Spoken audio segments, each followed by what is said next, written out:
Is there a writing craft book on your bedside table? Has it been there for a while? Do you keep meaning to get past chapter 2 or chapter 1 or just the first page? Then the Words to Write By podcast is for you. Hi, I'm Renee. I teach composition and creative writing to college students. My background is in poetry, but I'm working on my memoir. And I'm Kim. I'm trained as a science journalist, but now I'm trying my hand at short fiction. Each week we'll be tackling a chapter of some well-known, but perhaps not so well-read writing craft book. Together, we'll uncover brilliant insights, face the hard truths, and totally disagree when the author is wrong. This is our podcast, after all. And then we're going to take what we learn and apply it to our own writing by doing the book's suggested exercises. We're inviting you to read along, or just tune in for the Cliff Notes version. We're committed to improving our own craft, one writing advice book at a time, and we'd love for you to join us.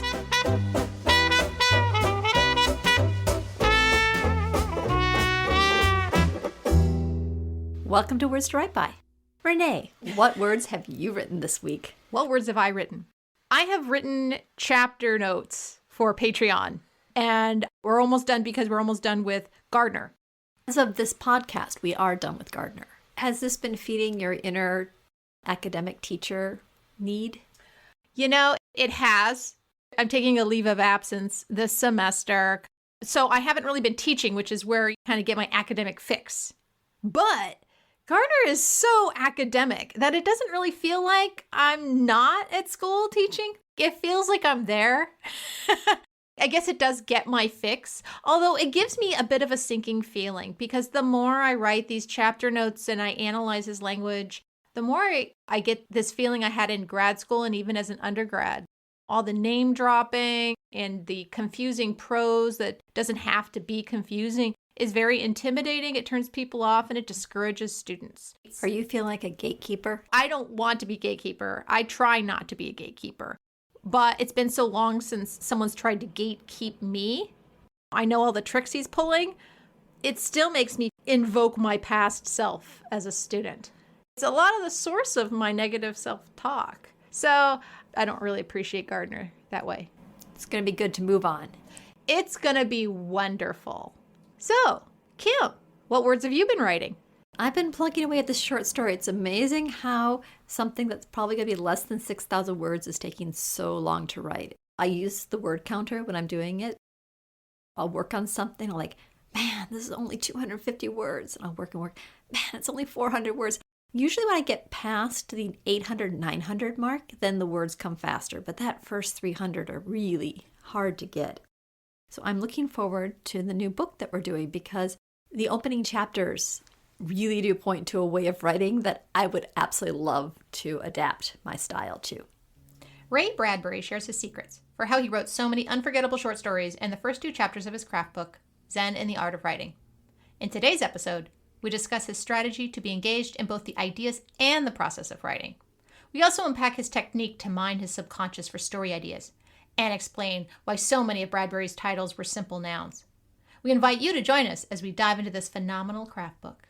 What we're starting this week is Ray Bradbury's Zen and the Art of Writing. And If you check out our previous podcast, we have an interview and kind of why we chose this book. So I think we're just going to jump right in. Unlike Gardner that had multiple points in his chapters, so far this book is one idea per chapter. So we'll cover the preface and the first 2 chapters today. The chapters are rather short. They all kind of speak to each other. But like Kim said, there is a thesis, and that's it. He just focuses on it. And he uses really beautiful language, too. You can tell he does have fun when he writes. I liked in the preface at the very beginning, if you do not write every day, the poisons would accumulate and you would begin to die or act crazy or both. You must stay drunk on writing so reality cannot destroy you. What did you think of that? You must stay drunk on writing. That really spoke to me, especially when you're in the groove. When you're working on a project and it's coming together, it does kind of feel like you're drunk. And when I don't write for a while, it does drive me a bit crazy. I sit on that couch and I'm watching Netflix and all I'm thinking about is I'm supposed to be writing. I should be writing. I should write about that. I should write about that. Why aren't I writing? And I'm just sitting there anyway. How does that speak to you?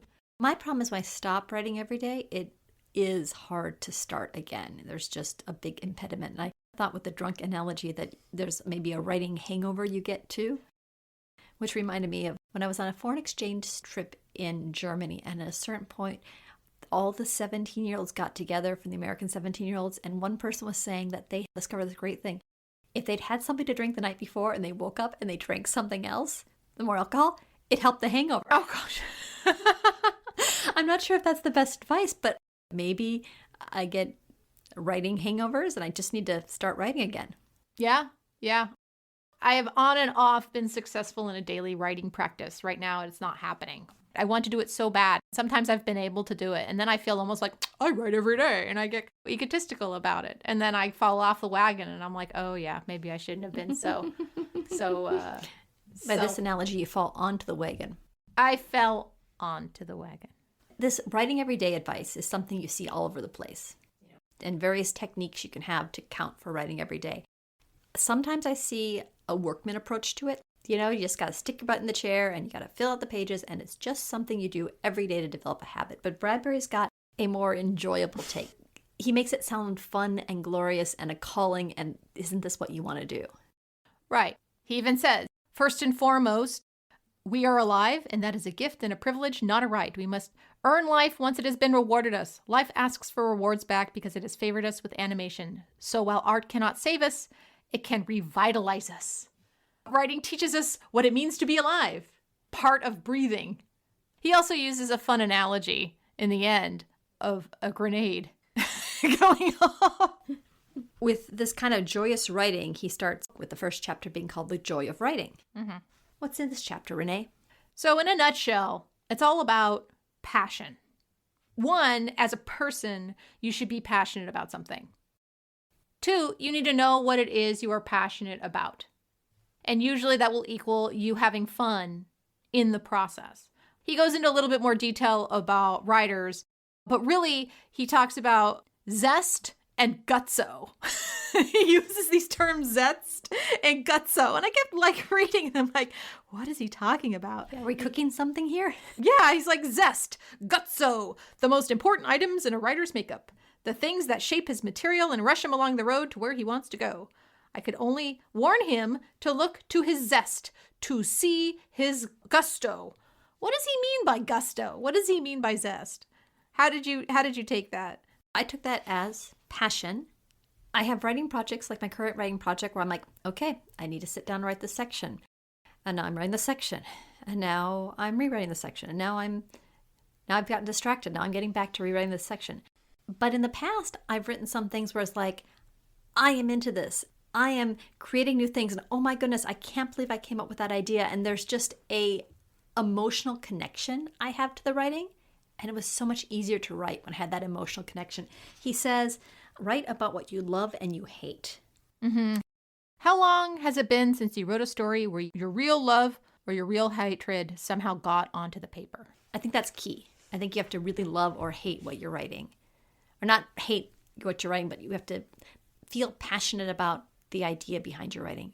I recently wrote a novella about a haunted house. Part of the reason why I wrote the story is because this was a house that I used to live in and a house that I loved.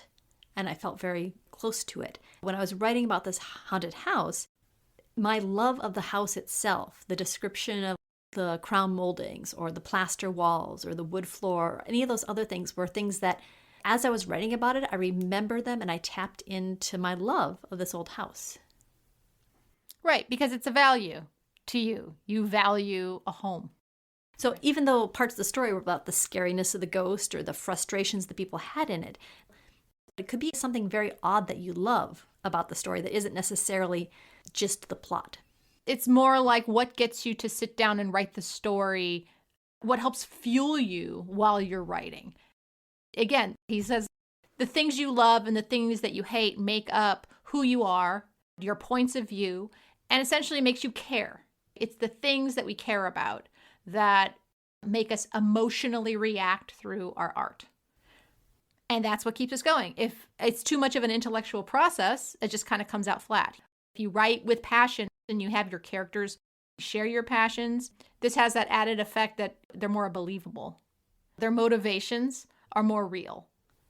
It'd be interesting to take a successful writer and look at their various pieces and say, Were you passionate about each of these ideas? Or was there something that you just wrote because it was easy and it came out okay and someone published it? And if you could actually sense a difference in the quality of writing, if they were really engaged with it versus they were, they liked the idea, but they were easily distracted by other stuff. Bradbury actually talks about the greats, like some great artists. And he says the important things are those passed down to us from their hands and minds, and these are full to bursting with animal vigor and intellectual vitality. The hatreds and despairs were reported with a kind of love. He claims that these writers' hatreds and loves and despairs were in the pages of their work. And because they were so strong, that gave them a lasting life. There's a way to do this, dear listener, supposedly. He even says, here is my formula. What do you want more than anything else in the world? What do you love or what do you hate? Find a character like yourself who will want something or not want something with all his heart. Give him running orders, shoot him off, then follow as fast as you can go. The character, in his great love or hate, will rush you thought to the end of the story. The zest and gust of his need, and there is zest in hate as well as in love, will fire the landscape and raise the temperature of your typewriter 30 degrees. So essentially write down a list of what you love and hate. Create a character like yourself and give them those qualities. Allow the character to fantasize and have a desire and make the character as passionate as you are. At least that was my take on it. What is your take on this? I saw this as a way to connect with your writing and to cause you to be enthusiastic about it. Since you give the characters your own passion or their own frustrations, you're connected in a way like with friends. It's amazing the kinds of road trips or activities we'll do with somebody because we love them and they really want to do it. I'm not sure if just simply writing a character that is as passionate about something that you're passionate about necessarily ends up with a good story. Interesting. Well, you wrote that story Membership about that woman. I guess maybe I just projected you onto the character, which isn't necessarily the right thing to do, but she had a lot of the same qualities and background. So in that story, both she and I had moved from the Midwest to Santa Cruz.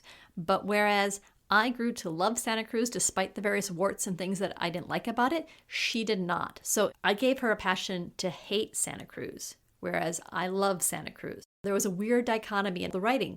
I allowed her to act out on all the things that were wrong with this town. It's inverted. I gave her a passion, but I gave her the other side of the passion as to build the story and to have something bad happen to her, as opposed to my experience in Santa Cruz where a lot of good stuff has happened. Because a lot of good stuff happening wouldn't make for a good story. That's true. Having the love of Santa Cruz, maybe it was easier for you to access what's the opposite. Mm-hmm. How would somebody on the opposite end feel about this town? Right. I think that's the reason why in the end the story, even though it has some faults in it, I'm very pleased with how it turned out because I was able to channel those ideas, an inversion of those ideas. So I guess that was chapter 1. So chapter 2 has a bit more of this is the steps that Bradbury took. It has more of the subconscious source of the stories. Mm-hmm.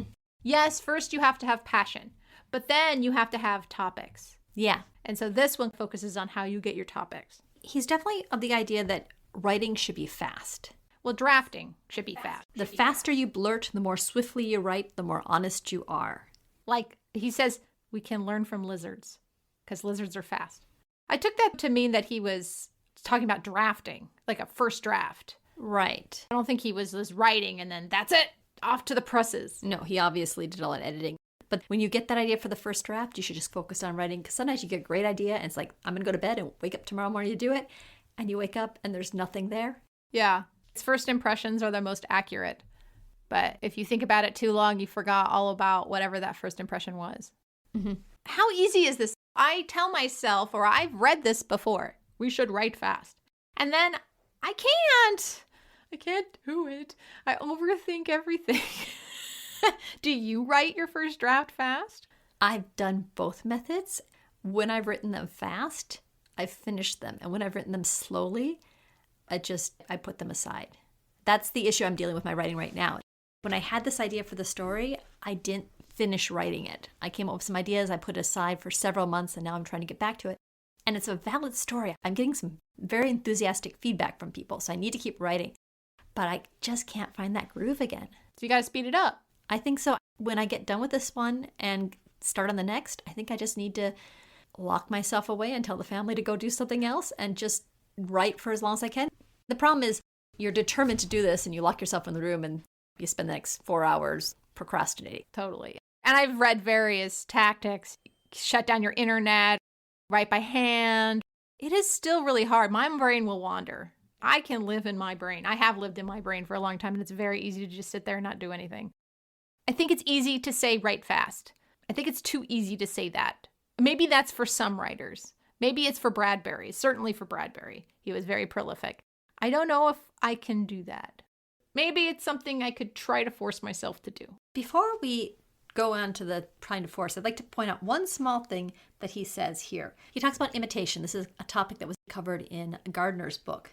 And he writes, I tried to write stories heavily influenced by various of these writers and succeeded in making quadruple layered mud pies, all languid in style that would not float and sank without a trace. I was too young to identify my problem. I was so busy imitating.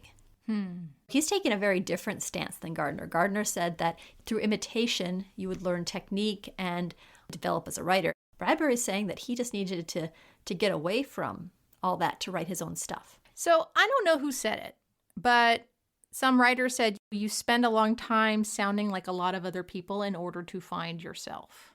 I think Bradbury's forgetting that all that imitation got him somewhere. It helped him find himself. I guess because I have the academic background and I've heard it so many times before. There's imitation and then there's inspiration. And at some point, imitation becomes inspiration. You go from one and then you may not even realize that you've been doing it, but after a while, you've come to find your own voice. What do you think?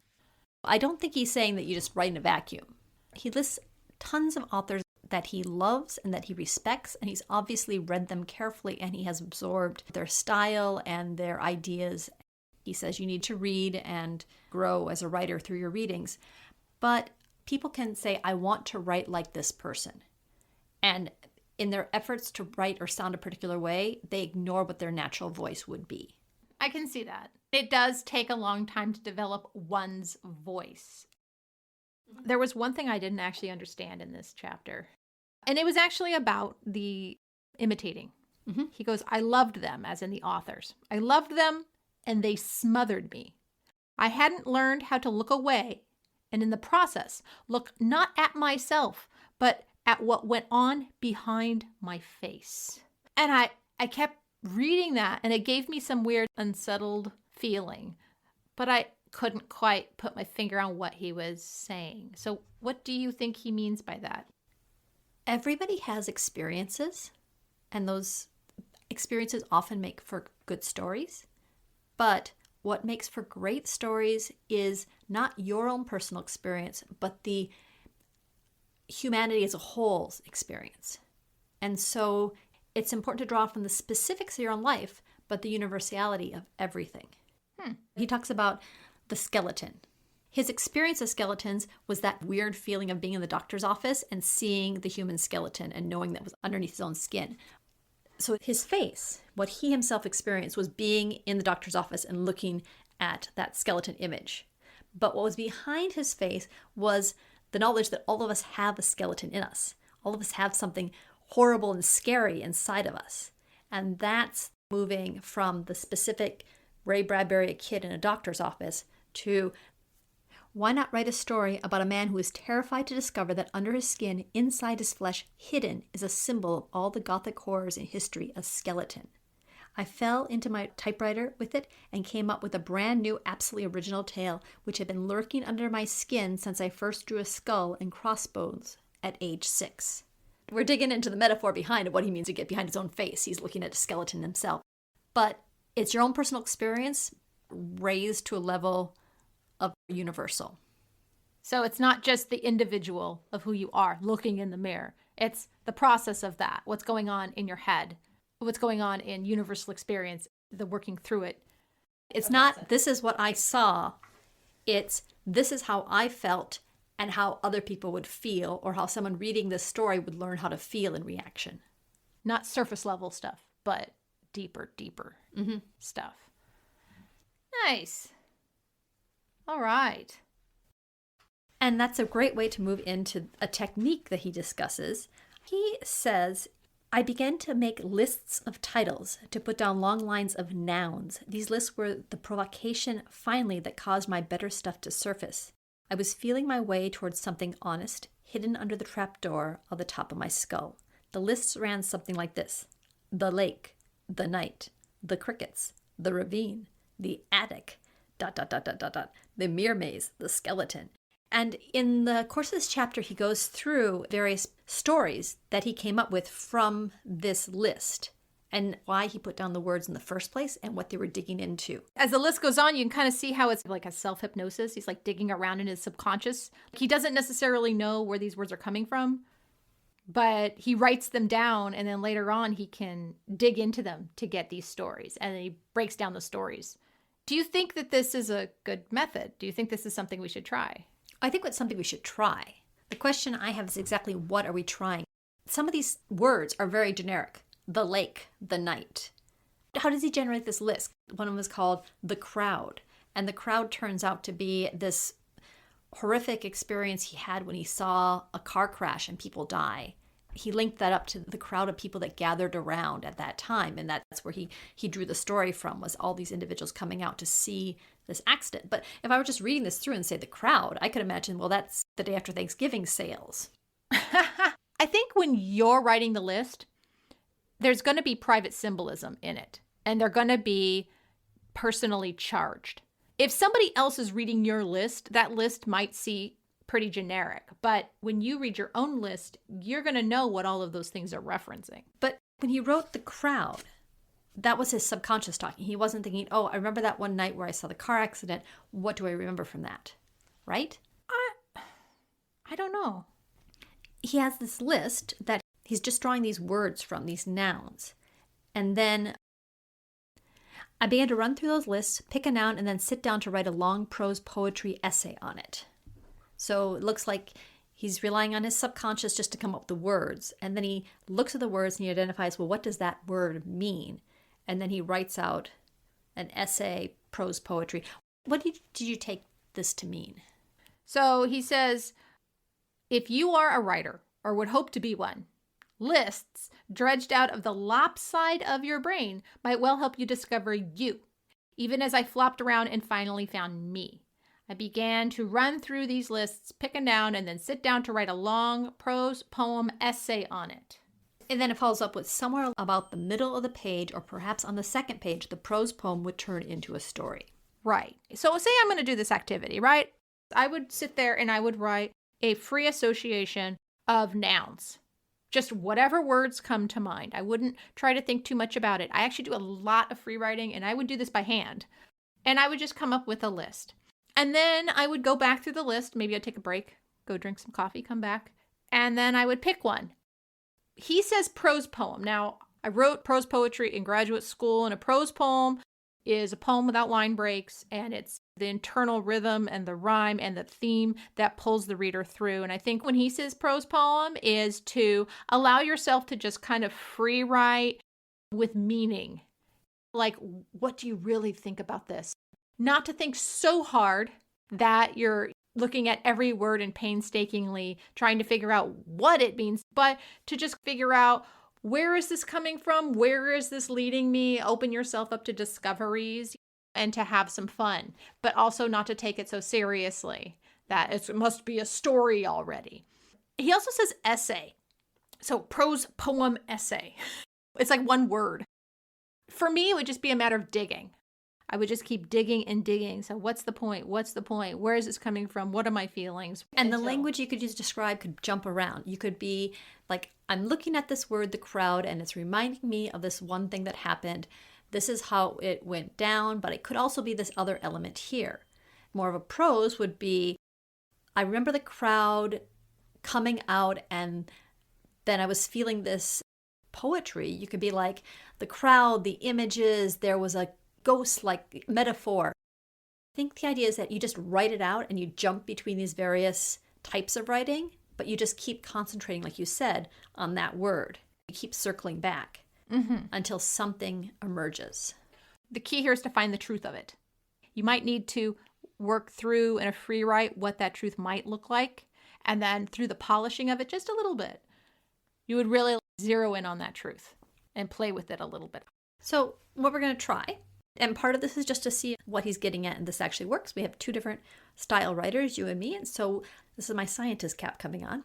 Let's generate a list, probably about a full page of words, then pick one of the words and write about 3 pages of prose poetry essay. 3 pages? Well, people do daily pages where they're 3 pages of something, right? Well, that's like a free write. A prose poem, in my head, it was like a page, maybe less. No, but he says here, somewhere along the middle of the page or perhaps on the second page, the prose poem would turn into a story. Oh, you're right. So the idea is, if it clicks on you on the halfway through part of the first page, then you just jump to the story and write the story. If it's not coming in, just keep going for up to 3 pages, and we can decide if it did work out. Yeah. And then the final bit would be not necessarily to write a story, although maybe we'll be inspired to write a story, but to at least figure out what the story is or what you'd be drawn to write next. Right. Does this activity get our brain to come up with a story? Right. Let's go back to this idea of the crowd, where his memory was of this accident and all the details. It took place next to an old factory and a cemetery. I think his story involved all the dead people coming out of the cemetery to observe. So that's the point that it leaves his own memory and becomes a story. Yeah. The approach is generate a list, and that's all subconscious, just words that come to mind. Go through that list and pick something that has meaning to you that you realize, oh, this is what this means. And then start writing free-form, prose poetry essay, on what it means until suddenly from this experience pops a new story. So it's not necessarily an account of this time I saw the accident and what I was feeling. It jumps into the realm of fiction. Okay. So that's the key, right? It has to be fiction. Yeah. So we're writing a story. Right. Okay. So no memoir. Okay. So I think we have our exercise. We're going to go our separate ways now and do some work on that, and we will be discussing how it went in the second half of the podcast. Excellent. And now we come to the exercise part of our podcast. If you're new to Words to Write By, you probably haven't heard this part of our podcast. It's the point where we take the exercises in the book and we actually do them. It's pretty fun. It is fun. It's good having a partner to do them with, because often our first approach to exercise is not the correct one, and we need to step back and try it again. Or if we don't want to try it again because it wasn't very pleasant, at least figure out what we went wrong on and what we would do differently the next time. Right. And one of the reasons we do these podcasts and we do the exercises is because it holds us accountable. Because how many times have you bought a craft book and you go to the back and you go, I could do that activity. And somehow in your brain, it tells you that, oh, then I guess I did do the activity, but it ain't the same thing. We do the activities to hold us accountable. What's awesome is we can hold you accountable too. If you go to Patreon, you can post your activity and we will critique it, like we critique each other's activities on the episode. And this activity was really cool and fun and not very painful compared to some of the earlier ones that we did. We're going to do Renee's exercise in this podcast. And then on Patreon, we'll have a bonus podcast, which will describe how I did the exercise. And that's for our Abby tier listeners. And that's only $2 a month extra just to hear another version of these exercises that we do. And you get my awesome show notes. So how was the list making, reaching into your subconscious and pulling out these words? Well, I think following this prompt made me realize the kind of person I am. I overthink everything. And so I got really hung up on this has to come from my subconscious. And so I'm sitting there trying to write this list, and I feel like none of it was coming from my subconscious. I knew exactly where everything was coming from. Every noun, I was like, yep, I had a memory of that. Yep, I know where that's coming from. And I just thought, I'll just keep going, trust the process. And eventually I will hit some subconscious thing.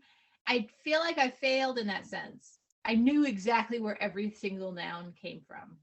The subconscious part of the activity didn't come until later when I started doing that prose poem essay that he talks about. As a memoirist, you have been examining all these aspects of your life, and you have identified a whole bunch of objects and things that had meaning to you. So they're all sitting right there, getting in the way of a deeper subconscious. That's exactly what happened. I wanted to meditate on it, but I'm not good at meditating anyway. I was on a vacation in Tahoe. People say I went to Tahoe, and then like the skiing. I've actually never skied or snowboarded, and I still have not skied and snowboarded. But I did sit in a cabin a lot, and I drank a lot of mimosas. And my husband wouldn't really leave me alone. You were on vacation together. What was he thinking? And I even said, Max, I need to go do this activity. I'm going to go do this. I'm going to sit here. And he's like, okay, I'll leave you alone. And then he starts playing on Reddit, and like videos are playing. I'm like, hey. And then I finish it up, and then our friends come back, and I'm like, there is no way. So in the end, the list was all words that you kind of knew.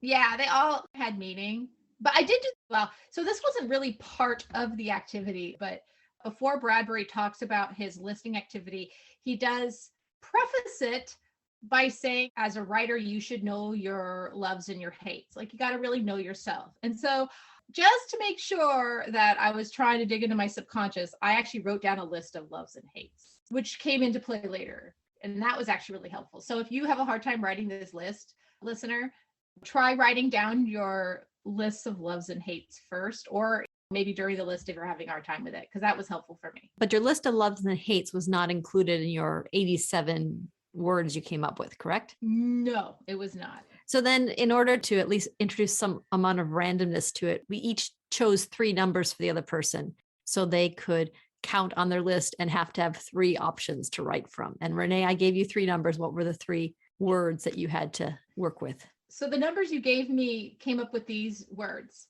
the scarf, the sawdust, the gutter. I think this was the best part of the activity, because this is where it turned into a subconscious thing. I could hardly remember where they came from, but for some reason, once they've been pulled out of the list, they became more random. So at the time you were thinking of them, they didn't feel like it was random, but then when you came back and looked at them, it was like, what was I thinking? Yeah, and eventually I figured out where they came from, but because they weren't part of that list, it gave me freedom to disassociate the memory from where the noun came from. Did you start writing right away then when you had the list, or? No, friends came over, drinks were drunk, games were played, things happened. And then the next day, I said, Max, you have to leave me alone. I'm going to focus on this activity. And I did for about 20 minutes. And then he came and bugged me again. It was like, what is going on? And I'm having flashbacks of a room in one zone for Virginia Woolf. I'm like, okay, go away. So I made him go away, and I really dug into it. The problem here was that word prose poem. That was a trigger word for me, because that is the poetry I write. Does this have to sound like a prose poem? My process for poetry is very different. And I got hung up on the technicalities of that. Eventually, I just told myself, don't think of it as a prose poem essay. Think of it as a focused free write. And that kind of set me free. Do you want to read some of what you wrote? Yeah. So remember, listener, this is a free write with a little bit of poetic stuff thrown in. Yours might sound totally different, so don't get hung up on what I wrote. So here's just a sample. And it turned out to be like 2 pages, single spaced. So I'm not going to read that whole thing. So I ended up choosing the gutter. When I think of the gutter, I was thinking specifically of Watchmen. And we've talked about that comic book exhaustively on this podcast already. But if you've seen or read The Watchmen, you'll know the significance of the gutter. More importantly, because Watchmen is commentary on comics in general, when I wrote the gutter, I was thinking of this concept in writing and in comics, where between 2 panels, there's this gap, and your brain has to fill in the blank of the gap. I like that metaphor. I heard somebody talk about that in terms of writing, where you don't have to write every single thing that happens. The reader will fill in the subconscious between the 2 ideas. And I thought, oh, that's what I'm going to write about. So keep in mind, when I mentioned the gap, that's what I'm talking about. So I wrote gutter, something discarded. What's down there? Left unsaid. Putting 2 and 2 together. The gap. Lost between places. Limbo. But what's in there? Gaps and leaps in time. Gaps in understanding. Understanding despite knowing. Deduction. Leaps of faith. There must be something in limbo. So what's the purpose? Only when you know all, that's when you leave, as all the dead do. So, there's a little bit. When you were writing this, you had the idea from the physical gutter in comics. At what point when you're writing this down, did a story occur to you? Bradbury in the chapter talks about how it took him about a page and a half, 2 pages, and a character comes out. He says that you should imbue your characters with the loves and hates that you have. To me, it helped connect how a character came about in this by knowing what my loves and hates were. And part of this gap comes from a hate of mine. What I hate is not understanding something, not knowing something, which is where my exhaustive notes come from. I don't like feeling like I'm left out of the bigger understanding of things. And I realized that this gap is both something I love and hate, because it's the gaps and making the connections in things that I read and stories and stuff. That's the pleasure of it. I love that. But then in real life, I hate not knowing. And I'm like, oh, what a neat conundrum. And so I found a character that has the same thing. I wrote, Joey knew the formula. The working world clearly moved toward programming. Although his friend wanted to study comics, Joey wanted an easy life. His mom was unpredictable and bipolar drug addict. He came home to a different mom every day. So he decided he knew how to escape uncertainty and poverty by picking a sure thing in life. During a class in college, a teacher assigned a poem by Edgar Allan Poe. Joey found that he couldn't figure it out and he gets really mad, but his friend Sean tries to help him see the meaning.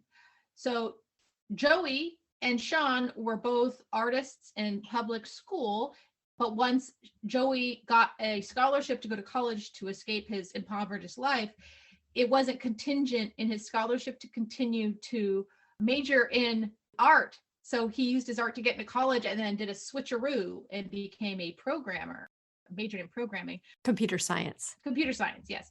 But Sean, his friend, decided to stick with art. And so Sean tries to help him see the meaning in this poem, but Joey gets mad and he says he shouldn't have to learn the world from people who drink themselves to death anyway. Art is a poverty sentence. So if you end up that way, it's your fault. If you end up poor, you only have yourself to blame. And that was the last conversation Sean and Joey had. Joey goes off into the world. He becomes a computer programmer, works for Google or whatever. He becomes kind of obsessed with figuring out, did he make the right choice? He hires a private investigator to follow Sean around to give him updates on his life. He works at Google and yet he hires a private investigator. Oh, I didn't think about that. Never mind. Sorry. Maybe he just stalks him. Yeah, he just stalks him on Facebook or wherever and tries to get little details out of his life. Oh, look, Sean doesn't make a lot of money. Oh, look where he lives in his apartment. He keeps looking at his past friend's life to like give himself boosts. Like, oh, I made the right choice. Screw Sean. Haha. Like that would have been me. But better now. But then what's interesting that came out of this activity was this idea of limbo. And I decided the river Styx is a kind of limbo. And I thought of the boatsman. And I'm like, God, the boatsman, that's got to be life in limbo. You're just going back and forth. And I decided, oh my God, when Joey dies, he decides to become the boatsman because he doesn't want to know. He doesn't want to take any risks like that. And one day, as Joey's going back and forth on the river, moving the souls of the dead, Sean gets on the boat. And Joey and Sean have a conversation as Joey takes him across the river Styx. Or maybe Sean learns who it is by the end. I don't know. I got essentially to a premise. I got a character. I got semi-plot or backstory of a character. And then I got the premise of a story. Is this, like, I know you haven't done too much fiction writing, but is the results of this similar to what you usually had when you do fiction writing? When I've done fiction writing in the past. Mm-hmm. How does this contrast? The story you came up with here compared to what stuff you've done before? How does it contrast? My attempts at fiction haven't been very successful, but I actually created a more genuine character than I've ever created. Mm-hmm. Most of the characters I created, like when I was an undergrad and took fiction classes, all of the protagonists were me. I wrote nonfiction in the guise of fiction. It was Renee having an adventure. It was Renee having an adventure, or it was my past self. Like once in college, I wrote a story about my mom who thought she was psychic. She was really into tarot cards and shit. That was the world I grew up in, listener. She went to psychic fairs. People would pay her for psychic readings. And I was like, this is dumb because I'm like a total skeptic. So I wrote a story about a teenage girl who is a total skeptic who ends up having to go to a psychic fair. And then she gets so mad at her mom that she picks up one of these big glass crystal ball things. And then she just throws it on the ground, because she's a teenager. She needs to get attention or whatever. That never happened, right? But really me. This one was a little different because this one was, I obviously didn't major in computer programming, but I remember those students. As a teacher, sometimes I'll assign a poem or whatever. I don't need to learn how to write. This is crap. I'm just going to be a computer programmer anyway. And I'm like, you would be surprised about how much writing you have to do as a computer programmer. And then they say something like, well, the humanities, those people end up poor anyway. Everybody should just do what's safe. And if you don't make money because you majored in writing or poetry or art, you only have yourself to blame. And it's like, oh God, really? So you just want the world to be a bunch of computer programmers? I had that person in mind, but it wasn't me. But he did imbue him with my fear of uncertainty. I think part of the exercise was he was taking things that were personal to him, but then removing them for the actual fiction. He wasn't writing stories about his own life as much as he was finding something that was a spark. And because it had a connection to him, it was more meaningful. You're showing the connection. It wasn't just your uncertainty that you imbibed the character with, but your experience with these other people that left an impression on your mind and a mixing of the two of them to come up with something that was fiction. You create a story that wasn't reliant on someone knowing you or wanting to know a particular story that happened in your life. They would never know what your personal background was, but they would be touched by those connections that story had to you indirectly. I think that's one of the strengths of Bradbury's pieces. They're meaningful stories. They're not just adventure science fiction stories. They have a deeper meaning, but they're not an obvious deeper meaning. He focuses mostly on social science fiction, what they call social science fiction. And I actually teach a class on social science fiction. I love one of my loves in the world. Essentially, social science fiction focuses on like removing something out of context in order to have a conversation about it. But I think this is different. Definitely the story stray into that area.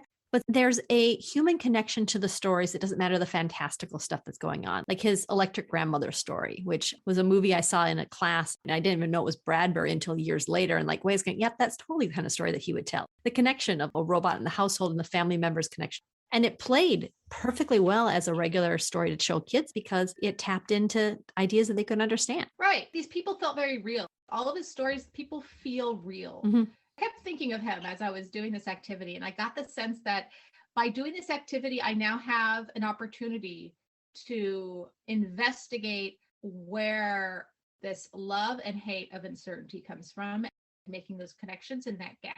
I can investigate it through this character. And so by doing that, it's going to be more genuine because it's genuinely happening in me. I myself am investigating this. Like, why does this thing bother me and put me in this weird place? Why do I push against it in other ways? And how is he doing that? This will make Joey more real. Those ideas you're working with will fit very well for the final conversation between Joey and his friend on that boat, which the whole story hinges on. And it's something I want to talk about when we do the bonus podcast, some aspects of the way these stories come about and feel, but we'll talk about that in our bonus podcast. I have one last question for you before we wrap up, which is, do you think you're going to write this story? I might. I mean, I don't really write a lot of fiction, but I really liked this premise. I don't know where it came from. I would never have just thought of this. I want to read this story. I want to find a story where it's the backstory of the boatsman on the river Styx. The only way I'm going to get to read that story is if I write it. I might be so curious that I might have to write it. Well, I think the one good thing also with the Bradbury method appears that you write the stories really fast. If you decide to write the story, you should not spend the next 3 weeks working on it. You should pick one night and just write as much as you can. One night? I found a podcast that was talking about doing the Ray Bradbury challenge. The idea was you write a short story a week for a year on the premise that you can't write 52 bad short stories. At least one of them has to be good at that point. It would be really interesting to see how far you could push this, how quickly. Not something you're going to string along with for weeks and feel guilty about not doing, but just like to hit it hard and see what you can come out with.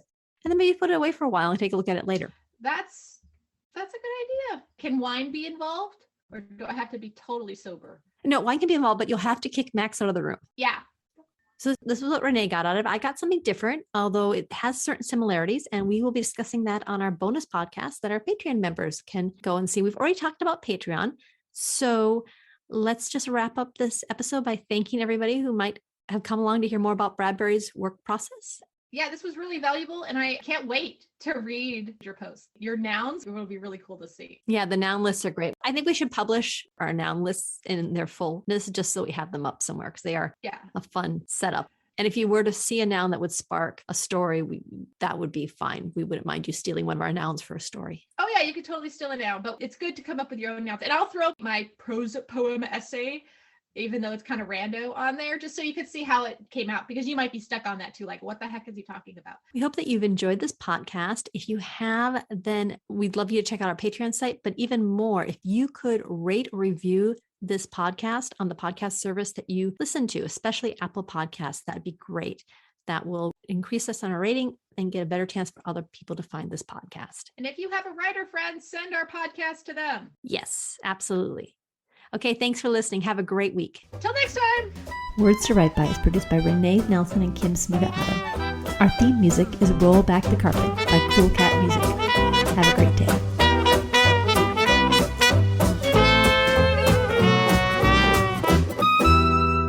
I don't know. I guess maybe I just kind of projected you onto the character. She had a lot of the same qualities. She like left the house and then she goes to Costco and